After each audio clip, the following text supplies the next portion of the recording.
Good morning, everyone. Good morning. My message this morning is titled Embracing Abundance. And I chose this title because I didn't want to scare anybody off, because this is a prosperity message. Although most people think that if you say you're going to do a prosperity message, they think about what? Money. And I didn't want people to think this was going to be about money, particularly, or that I was going to be asking for money, because again, that scares people off. But I hope that from this message that we can all embrace the idea that there's a whole lot more out here in the world and in our lives that we need to start embracing the abundance that there is. And we're going to start with the concept of abundance, and from Fillmore, The Revealing Word. Here's what he defines as spiritual abundance. Ideas and consciousness of the omnipresent supply and support of the one mind, invisible substance, and infinite capacity of expansion when held in mind, affirmed, and praised. There's a lot in that quote, and so we're going to break it down just a little bit. We know that the word omnipresent is everywhere present, always with us. And when it's capitalized like that, we know we're talking about God, right? Right. Yeah. And that's important. We need to think about the idea that God is always with us. And we talk about that a lot in Unity.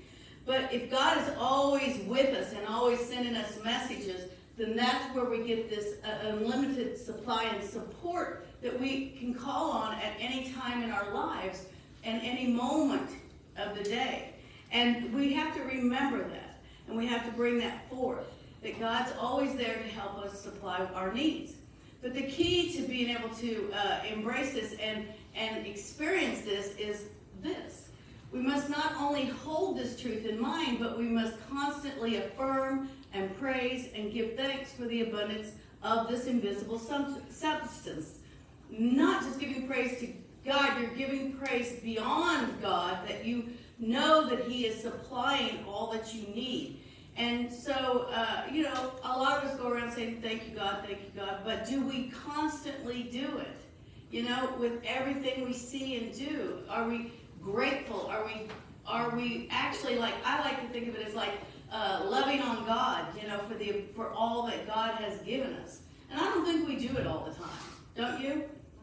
Yeah, because life jumps in and we find ourselves maybe not being so cooperative, just the spiritual side of ourselves. But that's when we backslide away from the idea of abundance and the idea that God is giving us all we need. But there's a little story from Dynamics from Living, and I'm just going to read it to you. I didn't put it up there for you. But here's what Fillmore says about that idea. He says, Jesus warned us not to be anxious about temporal needs, but to pray, believing, and to bless and give thanks. Then right in the face of seeming insufficiency, we should be enabled to demonstrate plenty. It's an entirely switch of what happens in our lives. Jesus illustrated this when he showed how giving thanks in a devout consciousness for this inner substance would multiply the apparently insufficient resources, the 5 loaves and 2 fishes, until they became sufficient to meet the hunger of more than 5,000 persons. Now, everybody has a theory about that feeding the 5,000, and really that's a whole lesson itself, because I had to do a whole project for seminary on that, and how it was in each gospel, and some people said it was 4,000, some people said it was 5,000, depending on what you read. But my theory about this idea that Jesus fed 5,000 people from 2 fish and 5 loaves, is that I believe that he lifted up in consciousness the idea of abundance, the idea that there is more than plenty for everyone, and that everybody would be fed. And if we lift that up in our consciousness, then we are manifesting what we are holding in our thoughts. A perfect example of this is our potlucks. We never sign up for anything for potlucks. Well, Thanksgiving, sometimes we do a sign-up sheet, but we just bring food. And I think everybody has experienced the abundance of all the food that we have, and that there's always plenty, and even some to take home at the end of the potluck, right? But do we sit there and think to ourselves, oh gosh, I wonder if there's going to be enough food for potluck. I mean, and we've had different amount of people here and different amount of people bringing food in, and we've never, ever not had enough food, have we? Well, maybe for you, but... No, there's always enough. And if we start thinking about that in our minds, then we can't live in lack and limitation. There's no way. You will be blessed every single day of your life if you just appreciate the idea and embrace the idea of abundance, that there's more than enough for everybody. Fillmore gives us these steps on demonstrating abundance. He said, first, we must recognize abundance as an idea that is real and has the power to expand. Watch that visual. And there's several things in this statement that we have to look at. You know, the idea that abundance is a divine idea given to us, freely given to us by God, number one. And then the idea of lack and limitation are human conditions. God doesn't live in a world of lack and limitation. If that was true, then we would all be suffering, wouldn't we? Or feel like we were suffering, and God doesn't suffer either. God sees the good in all things. So it's our human condition that has created lack and limitation. Our spiritual selves know that abundance is a gift given to us from God, and that there's always enough. There's always enough. And knowing that the divine ideas are always flowing through us, we get to choose which ones we're going to grab hold of. And I know that you've all had ideas before that maybe you did demonstrate or manifest in your life. Maybe you've had ideas that later you saw on a TV commercial that you said, I had that idea 5 years ago. I should have implemented it. Or maybe somebody comes along and says something. I think it's really funny. This is a current example.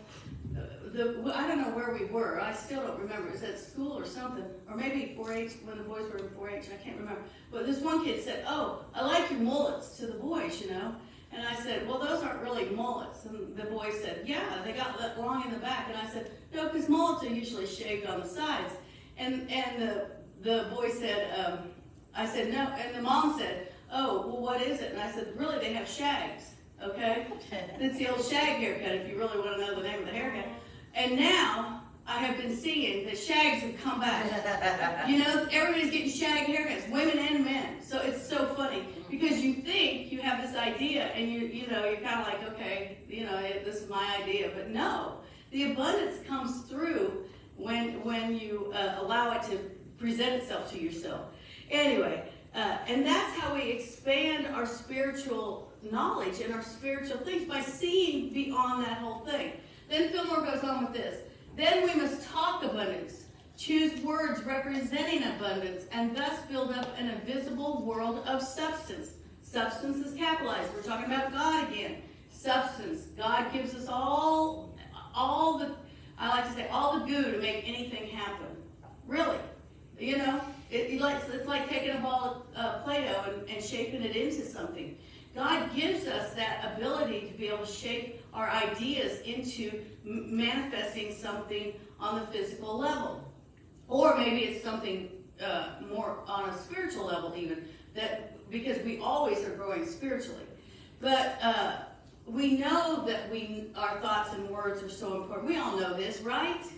Yeah, because we're Unity True students. And we know the power of affirmations, of speaking truth about ourselves.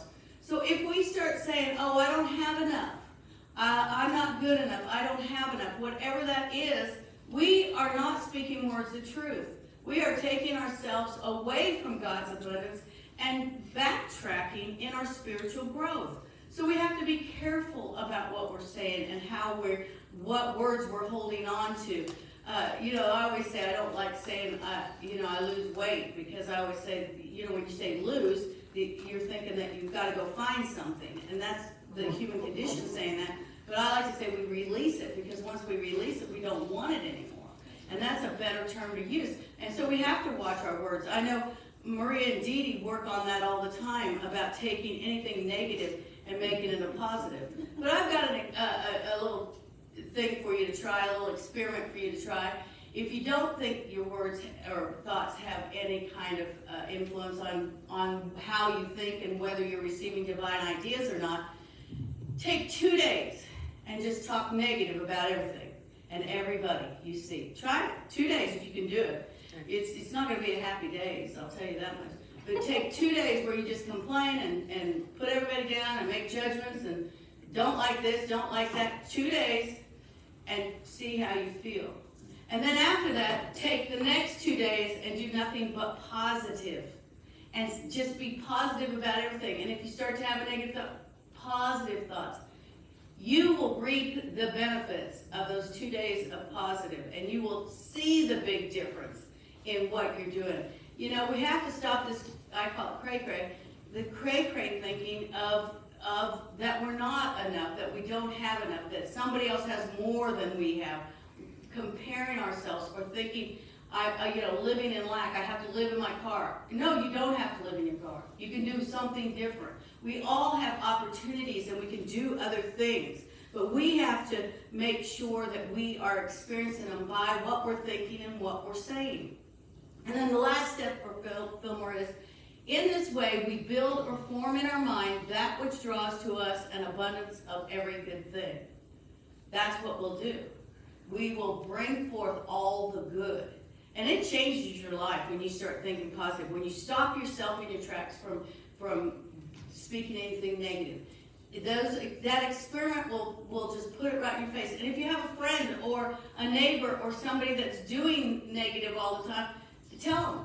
Just amplify your negative to the max, one day even, and you will be miserable. And I hope you don't get sick, because it'll affect your body too. Well, then we're not going to do that. That's right. But change it to a positive thing. Well, sometimes people have to go down that hard road in order to build up something good, unfortunately. Not us. But, huh? Not us. And we can have something happen sometimes that makes us go down that road. A friend says something and we start thinking, oh, maybe they're right. Or we start doubting ourselves, so the good about ourselves. Or a bill shows up, and we see a bill, we start panicking. Oh my God, how am I going to pay that? What am I going to do? And all of this is just, cray-cray thinking. We don't need to go there. We know that whatever we need at any time, it will come to us. We say the prayer of faith every Sunday. We say it every night with the boys. And it does. It makes it, changes the way you think, because God is our help in every need. And all we have to do is take a breath and change our thinking. You see, abundance, lack, and limitation are both in our vocabulary. We get to choose.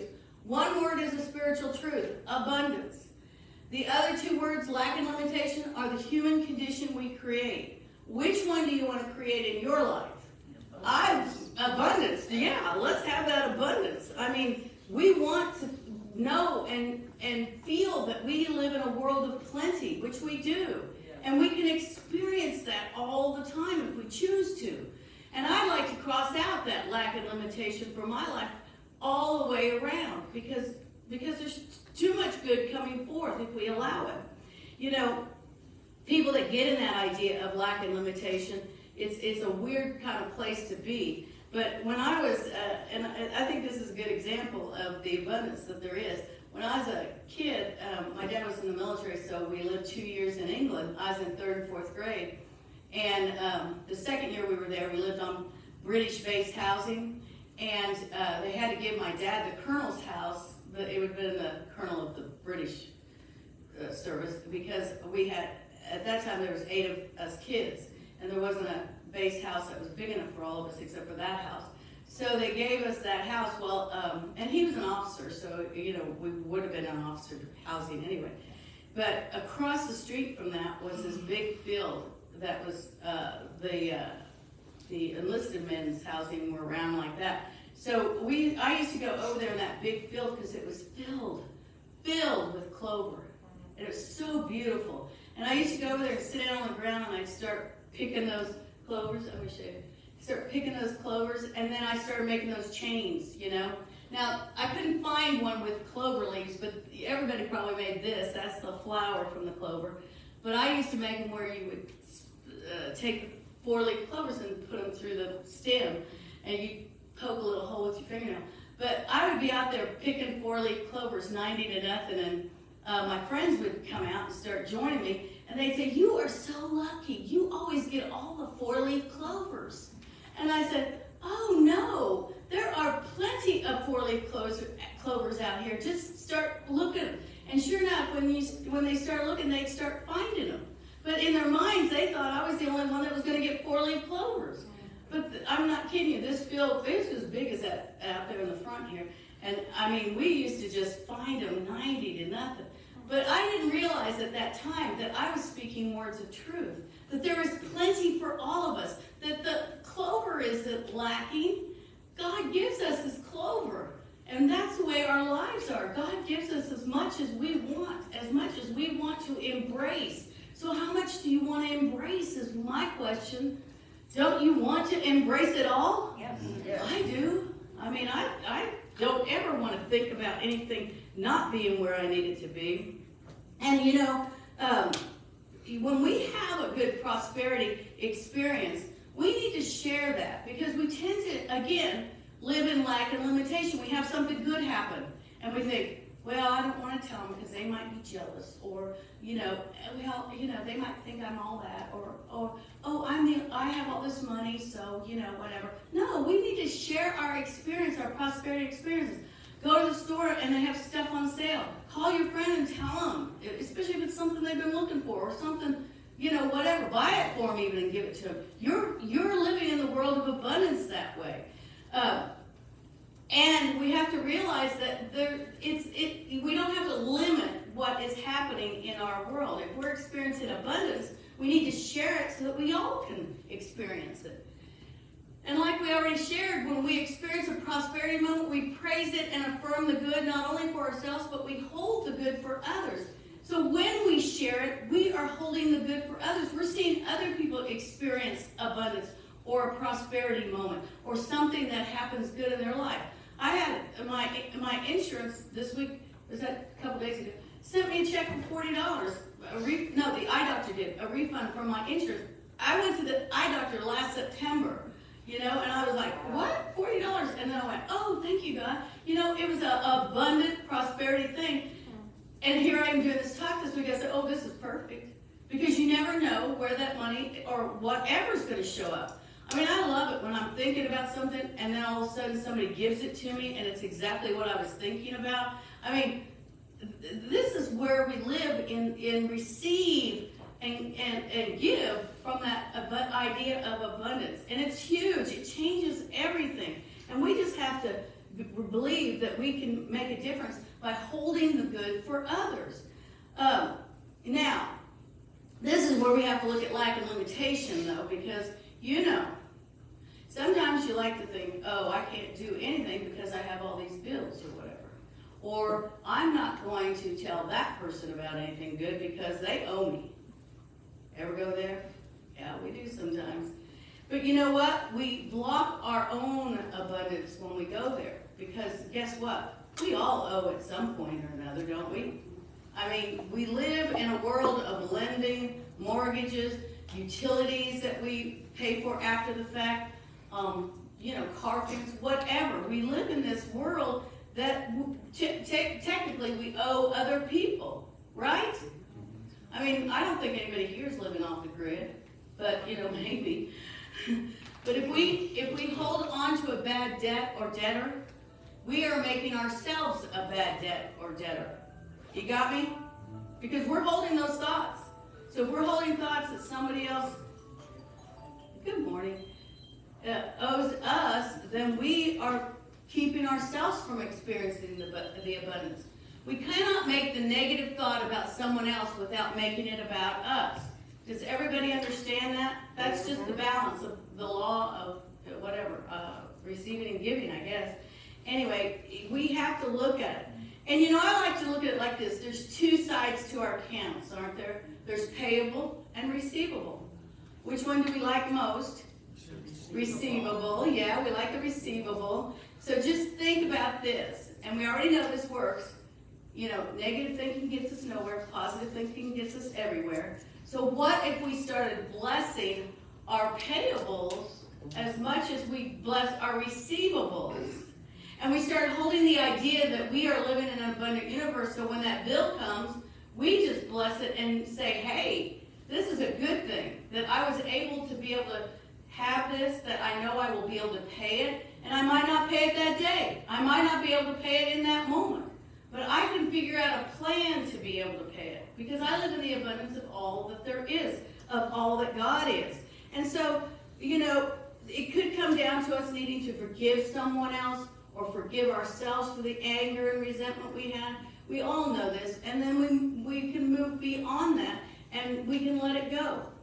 And when we let it go, we are sending whoever it is, the companies or our friend or whoever, a new path of abundant energy to help lift them out of lack and limitation. Then what's going to happen? We are going to receive that new energy too. And what happens when we receive and open up to new energy? We experience more good, don't we? Yes. Yeah. We all benefit when this happens. It becomes such an open feeling of freedom that good will come rushing in. That's why I got that $40 check this week. Because I was open and receptive. And when it comes to our bills or debts, you have to realize this, that we don't need to wallow in them or carry the burden around or tell everybody and their dog how we owe everybody whatever, or I'm in debt, whatever. You don't need to do that. And you cannot pile up your bills on a table and say, oh, I'll get to those someday. We can't do that either, right? Because that's not going to serve us or serve the people, and eventually we'll have a consequence. But what we can do is breathe and move through and pray and give thanks for all that we have and see the abundance coming forth for us to be able to resolve that issue. But it does take a plan. I really think it takes a plan to be able to do this. And we've got to surrender our ego and come up with the plan. Now, Reverend Warren spoke about Dave Ramsey numerous times, and we taught classes for Dave Ramsey. And that program really does work, and it really is a good program. So, that's an alternative for you to be able to get a handle on what you owe, or how to be in the idea of abundance and experience that. And again, this thing came this week, so I added it to my message. But this was from Catherine Ponder, and it's let's see if I got it. Yeah, how to get bills paid or collect debts you owe. And so this is her kind of spiritual plan. I thought it was just perfect because I wasn't going to use this. I was just going to say Dave Ramsey and move on. But this was just so perfect, so I made copies for everybody, and you'll get a copy from Maria and Rosemarie when they pass the offering bowl. But it's what it is a worksheet for you to help you release anything negative about these issues that could be holding you back from experiencing God's abundance. And once you have some kind of plan and you write stuff down, believe it or not, it changes everything. So try that and see if it works for you. But the most important thing we can do, though, and we have to constantly remind ourselves of this, is to give it to God, right? That's right. If we're stressing out or acting all wacky, we just need to give it to God. And then the divine ideas will come through us because we're, again, opening up that path and opening up a place for freedom. But then we listen to God's messages too. But I invite you to give it to God, make a plan, and pray knowing we are embracing abundance. Thank you for being here.